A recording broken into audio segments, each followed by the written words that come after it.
All right, so I have some, let's see in here. I have some HorseNeck clams. Can't see very well, but let me pull one out. So here's a HorseNeck clam, all right? So these are HorseNeck clams. I'm gonna show you how to prepare it. I'm gonna make sashimi out of the neck, the siphon, right? So this is seawater here. I kept them alive. I got this yesterday. Me and someone else. The two of us got them yesterday. So I'm waiting for my water to boil. It's boiling already, but I want it to be like a strong boil, like a hard boil, not this a really a stronger boil than this. So I got my tongs to get the HorseNeck out. I got my ice water right here. So it's basically I'm gonna blanch it, right? And I have my cutting board and I'm using a little stick knife, something that's small and thin and somewhat flexible. So you get into the clam. So it's boiling a little bit harder there. So I'm about to put this in a minute. So let's look at it real fast. Where did I put that thing? So here's the again, here's the HorseNeck clam. So you put the rubber band on here. What I was told about the rubber band is that it simulates them being in the sand, so that it's supposed to keep them alive longer. Is what I was told. I don't know if that's true or not, but just in case I do it anyways. I did harvest this yesterday morning, so it's been over 24 hours already. So anyways, let's take a band off.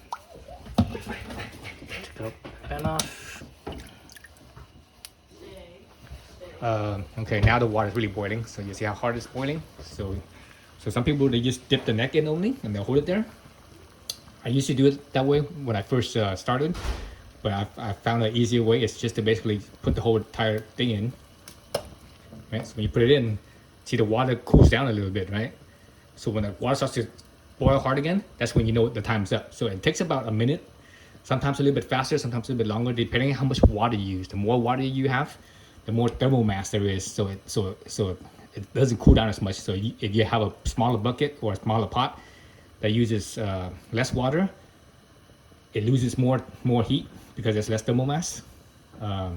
So again, it takes about a minute, depending on how much water you have and also how big the clam is. This clam is actually not that big. This is like a medium-sized one. So it's probably, again, it's gonna be about a minute or so. But it could take with a big one with less water, it might even take even like a couple minutes. Like use like a little saucepan, that might take 2 minutes, just because it takes because the clam's so big, so much mass. So I think it's pretty good. The shell actually cracked.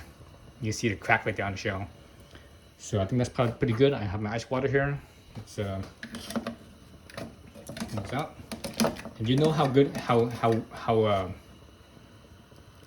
well it is by how easy the skin is to take off. So let's put this in the ice water, cool it down, because you want to stop the cooking. You don't want it to cook, right? I'm gonna turn this off for right now. Normally I would just have this thing going. I would put in the next clam, but for the sake of videoing, I'm gonna slow everything down so that way you guys could kind of keep up. Well, I could explain and keep up.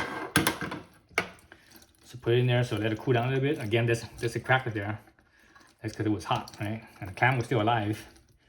So these clams, they don't have a central nervous system, unlike higher life forms that has a central nervous system. These ones don't have that.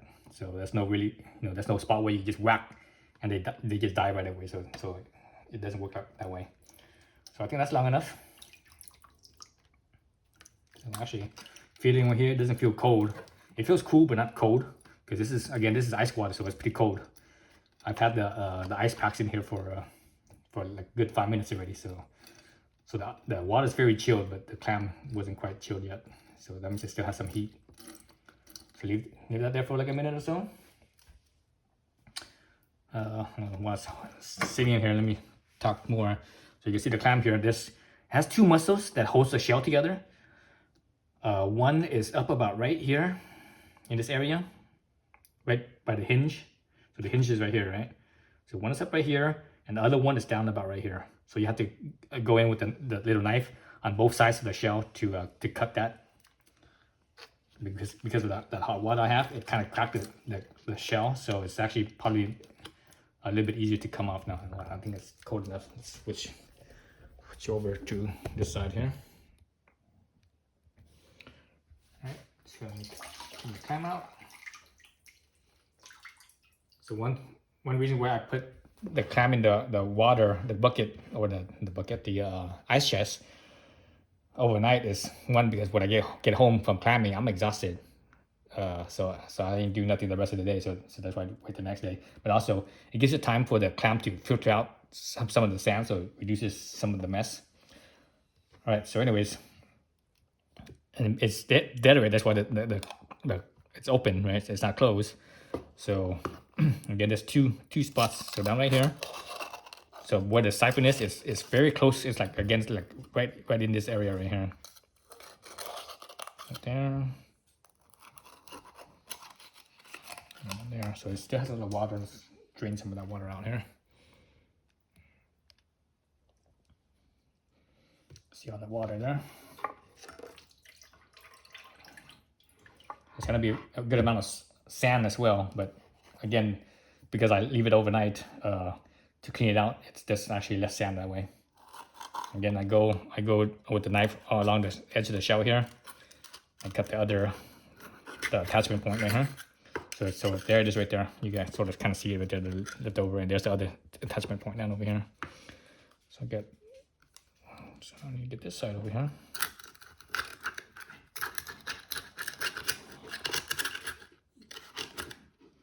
Okay, so I got both attachment points. Now it's just basically this membrane that's kind of holding everything together. All right, so there's the shell. All right, so there's your clam. So the parts that you keep on the clam is the neck, those muscles, the two muscles that attaches the shell, and along the shell here, along where the opening is, right here, along the lip, I don't know what you call it. I don't know, is it called the skirt or whatever it is? You keep that as well. And the rest of it in here is just the guts. And here's the gills. You can see the gills right there. And here's the gut pack. And down here, this is the foot. You also keep that. So you keep the neck. You keep all along right here, the base of the neck. The little skirt, lip, and the foot. So the gut and the attachment muscles, and the gut and the gills you get rid of.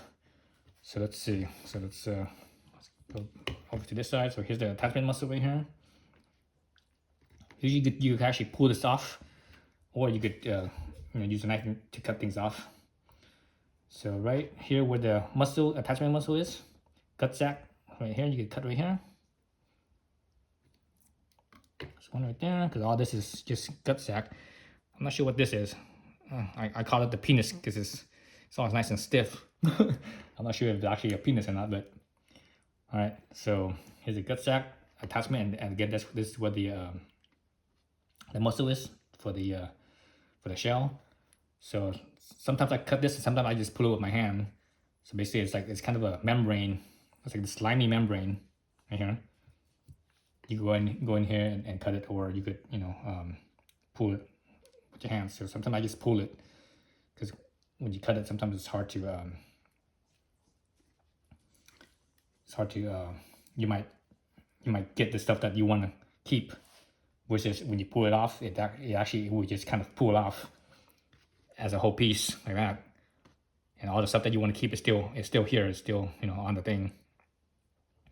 So the reason why I boil the whole thing, blanch the whole thing instead of just the neck only, since when I used to do the neck only right here, this part right here was still basically it wasn't cooked yet, so it was still very difficult to remove the skin. So if you boil it properly and in enough time, and I think I got enough time, it will come off really easily, right? So anyway, so I detached the guts right there, the foot right here. So it's kind of like a triangle shape, and you can actually feel the stiffness of it, how firm it is. And it's that sand all over, see all that right there? That's all sand right there. So I'm gonna cut this foot right here. Let's see. So I'm gonna aim for the triangle. I don't want to get into the gut sac. So there it is. So it's still all stiff right there. Right, see right there, the opening of the gut sac right there. So I'm pretty good with there.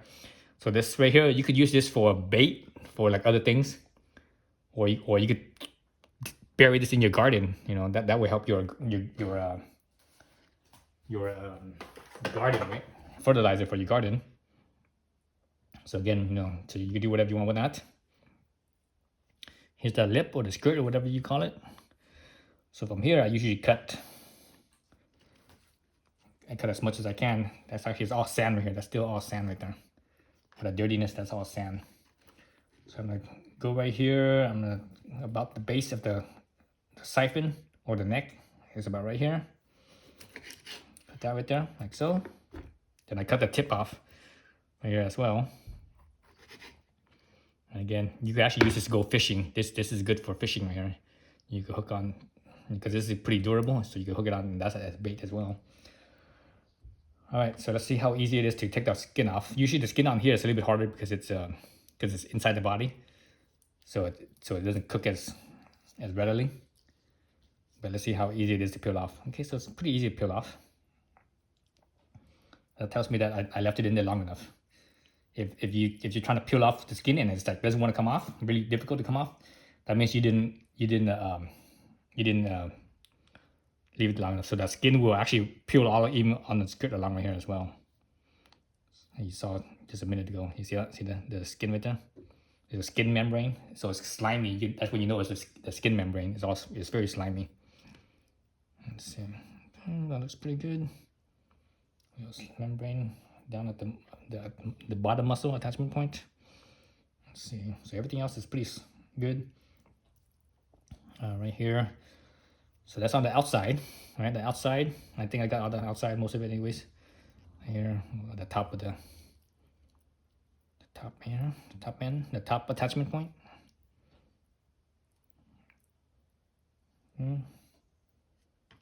Slime. Then now on the inside. Earlier I showed you what I call the penis, that little stiff thing right here. I call that the penis. Again, I have no idea what this is. I just call that the penis. And here on the inside, I call these the balls because they look like two ball sacks. I also peel that off as well. Again, I usually just peel it off with my hands. I find that when you try to use a knife, it cuts it and then you can't take it off as a whole piece as easily. Again, it's this slimy membrane layer right here. Right? There's this slimy membrane layer. That's what I'm peeling off. Again, usually when if you don't leave it in the hot water long enough, it's harder to come off. When you leave it long enough, that skin, because it's pretty thin, it peels off pretty easily. Let's see. So I can still tell that it's pretty raw. You know, the meat's still pretty raw. It's not cooked. So I don't feel any more sliminess, or as much as I could remove. So now this thing is full of sand. I need to rinse it off, but I'm not gonna do that yet. I'm gonna come over here and peel off the siphon, the skin on the siphon. So if I did this correctly, this should come off pretty easily as well. Let's see. If it's a difficult time coming off, that means I didn't leave it in the water long enough. It's usually the front, the ends are attached a little bit harder, so it's a little bit harder to take off. But once you get the initial part off, it comes off pretty easily. Let's see. Oops. There we go. So here's a seam on one side, and I think the other side has a seam as well. So there you go. See that? And it peels right off. Right. So right now the neck, the siphon is shrunk down because this thing could expand and contrast. Normally these things, they could be as deep as 3 feet. And, you know, a full size one would be like 3 feet deep. So that means this neck is basically, you know, expands out like basically just about 3 feet. So here's one side with the skin off. Then this other side still has the skin on. So again, let's find a little corner right here. Peel it off like so. So I left it in long enough. So again, if the skin doesn't come off easily like this, that means you didn't leave it in long enough. Leave in the boiling water long enough. So just pay attention to the water. Once the water starts to boil, when you first dip the clam in, the water stops boiling because it cooled down, because the clam is cool. But once the water starts boiling again, that means it got hot enough, and that's when you take it out. Right, so it's coming off the rest of the skin. Okay, and actually I can see inside here it's still raw. So the surface here is cooked, where the skin is, but underneath, just like a millimeter or so underneath, it's still raw. So the siphon has two holes. One is in, and one is out. I'm not sure which one's which. And this is how I cut it. I should use like a chef's knife. It's easier. I'm gonna grab the chef's knife. Oops, wrong knife there.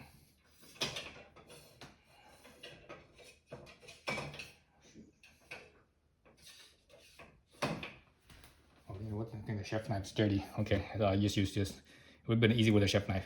So anyways, some people cut like, they go like, oh, like this or like that, whatever. That's too much work. The easiest way to do this is pick one hole, one of the siphon holes. Doesn't matter which one you pick. Pick one.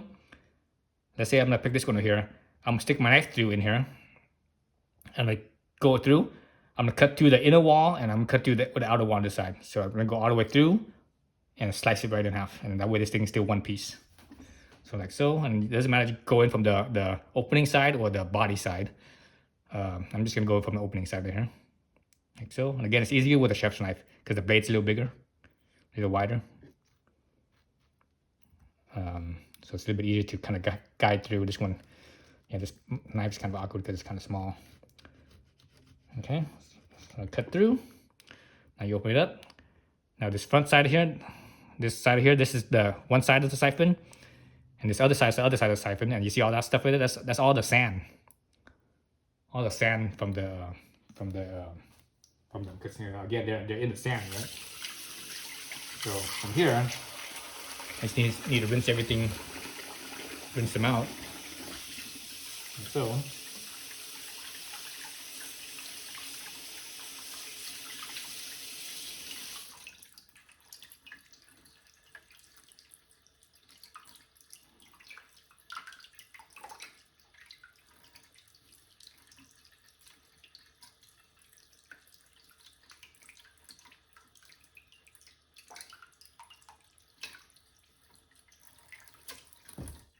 Get a plate, then get a plate.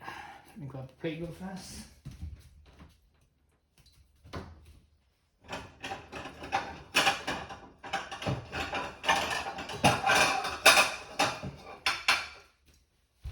Alright, so now it's rinsed clean. Put on my plate.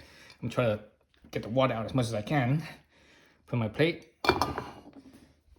And this end here, the base and the lip and the two attachment muscles right here. Up on top and on the bottom. Rinse that out. So when you do this, be mindful because those attachment muscles might fall off.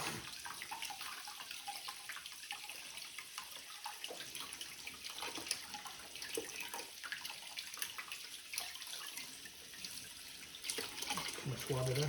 Let's throw that water down a little bit.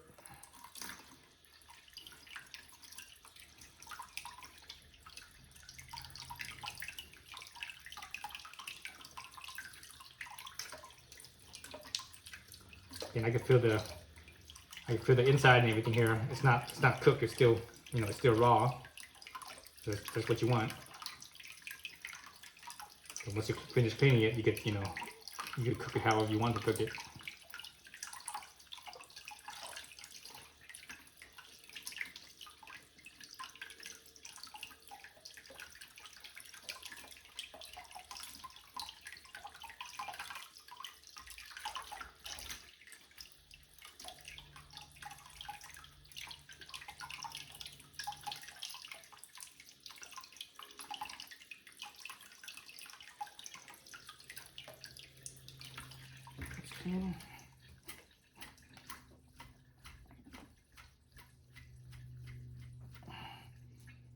That's clean. And where's my foot? Right down there. Foot.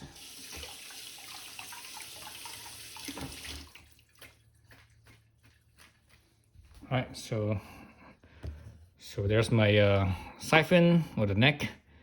There's the foot. This is the base of the neck, right? Here's the attachment muscle and another attachment muscle. So that's what's edible right there. The rest of the stuff over here, oops, you guys can't see that picture here. Let me zoom back down. Okay, here's the siphon or the neck. There's the attachment muscle right here. There's the foot, and this is the base of the neck or the base of the siphon. And here's the lip or the skirt along the opening of the shell. So that's all that right there is all edible, and it's still all raw. You can see that it's raw. And the rest of it, you know, again, you could bury the rest of it in the garden. It makes great fertilizer. The mouth, I'm gonna keep this. I'm gonna use that as fish bait. And yeah, the rest of it, I think I'm just gonna bury in the garden, and hopefully the dogs don't dig it up. The dogs actually dug 2 of them up last time. Last time I had buried 7 of them. They dug up 2 of them, so they got all fishy smelling. But anyways, so now I'm gonna stick this in the freezer, and I'm gonna do the next one, and so on and so forth. But usually when I do this, I have it all going at the same time, you know, because obviously with you guys watching, it's gonna take longer. But anyways, I'm gonna stick this in the freezer, and as I go, I'm gonna stick them in the freezer. All right, and that's it. Thanks for watching.